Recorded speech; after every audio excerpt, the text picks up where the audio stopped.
Hi everyone! Welcome back to my YouTube channel. In today's vlog, I'm going to show you how we prepare buri palm leaves before sun drying. This is an important process to make sure the quality of our weaving materials is strong and beautiful. After selecting the mature buri leaves, we start the paglaksi or the stripping process. We carefully separate buri into strips.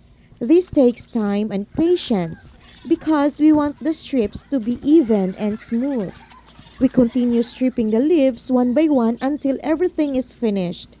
It's important to handle the strips gently so they won't tear or break. Proper stripping helps ensure that the buri strips will dry evenly and will be easier to use later for weaving. We keep working until all the leaves are fully stripped and ready for drying.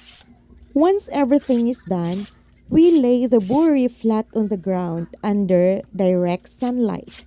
We make sure they are spread out properly so they dry evenly. Some of the strips we hang on the side of our warehouse for sun drying. This helps with airflow and allows the buri to dry naturally. Our biggest hindrance in drying buri is the weather. If we have nice sunny weather, the buri dries quickly and the color becomes beautifully white. But if the sun is not strong enough, the leaves tend to turn slightly brownish. So, the quality of the drying really depends on how good the weather is. And that's how we prepare and dry our buri palm leaves. Thank you so much for watching, everyone. Don't forget to like, share, and subscribe for more native crafts content. See you in the next vlog, everyone. God bless.